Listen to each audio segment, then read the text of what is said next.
सरस्वती काथारा यांच्या जनसंपर्क कार्यालयाचे उद्घाटन नुकतेच झाले। या कार्यालयाचे उद्घाटन पनवेलचे आमदार प्रशांत ठाकूर यांच्या हस्ते फीत कापून संपन्न झाले। यावेळी मंचावर विरोधी पक्षनेते प्रीतम म्हात्रे, रामदास शेवाळे, गणेश कडू, अमर पाटील आणि पदाधिकारी कार्यकर्ते उपस्थित होते। सर्वप्रथम महापुरुषांचे पूजन आणि दीपप्रज्वलन मान्यवरांच्या हस्ते करण्यात आले। त्यानंतर आलेल्या पाहुण्यांचे पुष्पगुच्छ आणि शाल देऊन स्वागत करण्यात आले। तसेच यावेळी प्रमुख मान्यवरांचे भाषण झाले, तर प्रभागातील नागरिक, महिला यावेळी मोठ्या संख्येने यांच्या शुभेच्छे या ठिकाणी सर्व महापुरुषांना अभिवादन करण्यात येत आहे। छत्रपती शिवाजी महाराज वारा असल्यामुळे पोलिस होत नाही, पण आमचे मित्र अमर पाटील पासून स्वागत।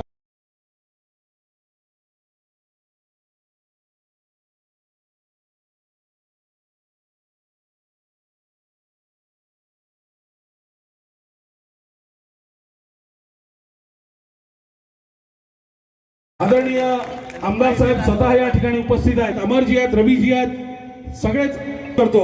या सगळ्यांचं स्वागत करत असताना माझ्या मनामध्ये एकच गोष्ट आहे की ज्या द्वेषानं किंवा ज्या संख्येनं आपण या ठिकाणी जमलेलो आहोत, उद्याच्या भविष्यात सरस्वती ताईला महानगरपालिकेत पाठवण्यासाठी आपण कळंबोलीमधील आमच्या सहकारी सरस्वती ताई नरेश काथारा यांच्या जनसंपर्क कार्यालयाचं आज या ठिकाणी उद्घाटन होतंय।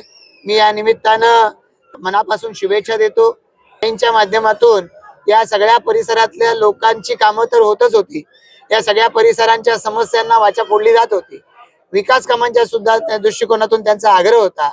आज त्या भारतीय जनता पार्टीच्या बरोबर जेव्हा जोडल्या गेल्या, तेव्हापासून या भारतीय जनता पार्टीच्या आमच्या सगळ्या सहकाऱ्यांच्या माध्यमातून त्यांच्या या अडीअडचणी म्हणजे त्यांनी आणलेल्या या अडीअडचणी सोडवण्याच्या दृष्टिकोनातून कामाला सुरुवात झालेली होती। या परिसरातल्या लोकांची मागणी होती की जनसंपर्क कार्यालय या परिसरामध्ये असलं पाहिजे आणि या दृष्टिकोनातून हे जनसंपर्क कार्यालय आज उघडलं जात आहे।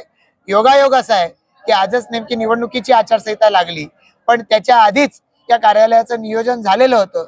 त्यामुळे मी ताईंना मनापासून शुभेच्छा देतो आणि त्यांच्या माध्यमातून लोकांची कामं सातत्यानं होत राहतील याची मला खात्री आहे। त्यांचं मी मनापासून अभिनंदन करतो। दिबा पाटलांच्या विमानतळाच्या नामांकनाचा विषय अजूनही प्रलंबित आहे, आपण याकडे कशा प्रकारे पाहता? लोकनेते दिबा पाटील साहेब यांचं नाव या नवी मुंबई आंतरराष्ट्रीय विमानतळाला लागलं पाहिजे याच्यासाठी भारतीय जनता पार्टीचे पदाधिकारी, कार्यकर्ते यांनी आंदोलन केलेले आहेत। वेगवेगळ्या केसेस भाजपच्या कार्यकर्त्यांच्यावरती झालेल्या आहेत। विमानतळाचं प्रत्यक्ष उद्घाटन व्हायच्या आधी किंवा आपण म्हणूया विमानतळ सुरू व्हायच्या आधी हे नामकरण केलं जावं अशी सगळ्यांचीच भावना आहे। विशेषत्वानं भूमिपुत्रांची आहे, प्रकल्पग्रस्तांची आहे आणि आम्ही त्या सगळ्यांच्या सोबत आहोत।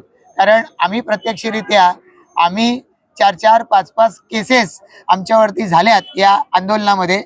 लोकनेते दिबा पाटील साहेबांचं नाव दिलं पाहिजे। प्रकल्पग्रस्तांचा तो अधिकार आहे, भूमिपुत्रांचा तो अधिकार आहे, पण प्रकल्पग्रस्त भूमिपुत्र यांना पुढे करून आज जे या ठिकाणी खोटा उमाळा दिबा पाटील साहेबांच्या विषयी आणतायत, हे सगळे लोक प्रत्यक्षरित्या दिबा पाटील साहेबांचं नावाची मागणी प्रकल्पग्रस्त भूमिपुत्र करत होते तेव्हा हे कुठेही नव्हते। यांच्या अंगावर कुठल्या केसेस झालेल्या नाहीत। हे त्यावेळेला बाळासाहेबांचं नाव दिलं जावं याच्यासाठी हे प्रयत्नशील होते। बाळासाहेबांच्या विषयी सगळ्यांनाच आदर आहे, आम्हालाही तो आहे। बाळासाहेबांचंही नाव महत्वाच्या प्रकल्पांना लागलं पाहिजे आमचा आग्रह होता। पण त्यावेळेला आमचा आग्रह होता की इथे पनवेल तालुक्यामध्ये दिबा पाटील साहेबांनी घाम गाळलाय, त्यांचं रक्त सांडलंय, त्यामुळे त्यांचं नाव इथल्या प्रकल्पाला ते पण विमानतळाला दिलं गेलं पाहिजे। आमच्या या आग्रहाचा मान ज्या वेळेला युतीचं सरकार सत्तेत आलं त्यावेळेला त्यांनी तो ठेवला आणि म्हणून राज्य सरकारनं ठराव केला। एकनाथ शिंदे साहेब मुख्यमंत्री होते, देवेंद्र फडणवीस साहेब उपमुख्यमंत्री होते। त्यावेळेला सरकारनं निर्णय घेतला, नुसता सरकारनं निर्णय नाही घेतला, आधीच्या सरकार यांच्या पाठीशी बहुमत होतं आणि मग विधान भवनामध्ये दोन्ही सभागृहाचा ठराव झाला आणि केंद्र सरकारकडे पाठवलंय। केंद्र सरकारने सुद्धा या प्रस्तावाच्या दृष्टिकोनातून संमती दिली आहे असं देवेंद्र फडणवीस साहेबांनी सांगितलं। मात्र अधिकृत घोषणा व्हायची आहे। आता आज नव्याने एक आचारसंहिता लागली, त्यामुळे हे आधी होऊ शकतं का माहिती नाही, पण निश्चितपणानं आम्हाला देवेंद्र फडणवीस साहेबांनी शब्द दिलाय, नाव फक्त दिबांचंच लागणार।